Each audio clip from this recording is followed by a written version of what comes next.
The first distress call was almost impossible to believe. Just 2 words. Broadcast in a weak, trembling signal. All officers dead.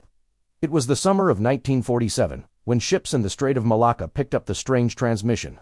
At first, most operators thought it was some kind of mistake. Static hissed through the speakers, followed by a garbled voice, repeating itself with panic hidden beneath the distortion. A minute later, another message came through, this time in broken English. Captain dead. Crew dead. I am dying. Then silence. The name of the vessel was given. The SS Ourang Medan. Nobody knew much about her. She wasn't listed in major registries, and records of her cargo were inconsistent. But the signal was too desperate to ignore. A Dutch merchant ship, the Silver Star, changed course to investigate.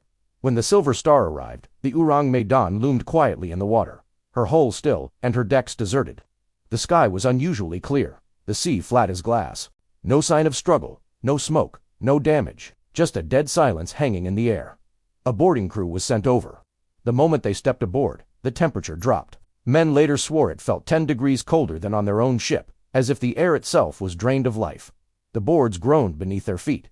One sailor described the atmosphere as oppressive, like being watched. Then they found the first body. It was sprawled on the deck, eyes wide open, mouth twisted in a grotesque scream. The limbs were stiff, arms outstretched as though pushing something away. Another man was discovered on the bridge, frozen in the same horrifying expression.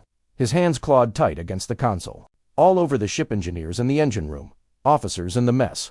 Even the ship's dog, they were all dead, their faces locked in masks of terror. Not a single wound was found. No blood, no sign of poison. It was as if they had died of sheer fright. The radio operator, the one whose voice had carried across the waves, was found slumped over his station. His wide eyes stared out blankly, his lips still curved as if mid-sentence. The crew of the Silver Star didn't linger. Every instinct told them to get off that ship. But their captain insisted on towing the Ourang Medan to port, to uncover what had really happened. They began securing lines, working as quickly as possible. That's when one of the men shouted.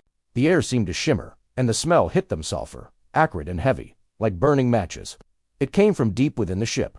Some claimed they heard a faint hissing sound, like gas escaping from the hull. Moments later, smoke began to curl up from the lower decks.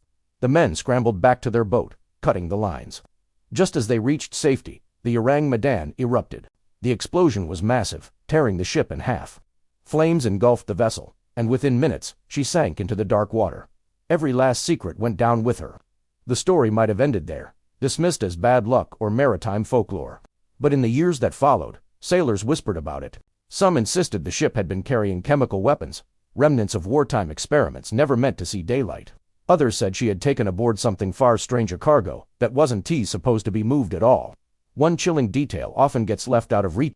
The crew of the Silver Star later admitted, in hushed tones, that just before they left the Ourang Medan, a few of them heard something.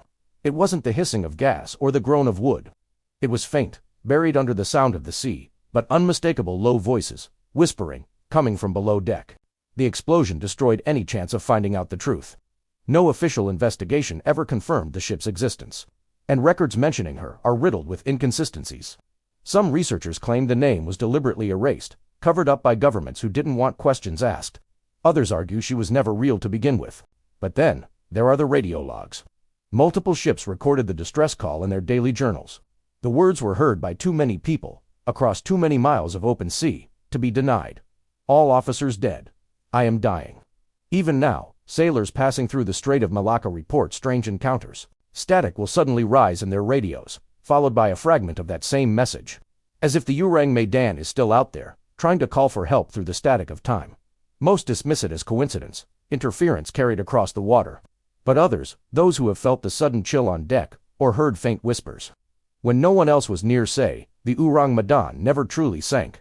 They say she drifts beneath the waves, her crew locked forever in that moment of terror, waiting for someone else to answer their call. And if you're unlucky enough, on the right night, in the right silence of the sea, you might hear it too. If this story gave you chills, don't forget to like, subscribe, and hit the bell so you never miss another terrifying tale. What do you think really happened to the SS Ourang Medan? Drop your theories in the comments below. Until next time, stay safe, and don't ignore the whispers in the dark.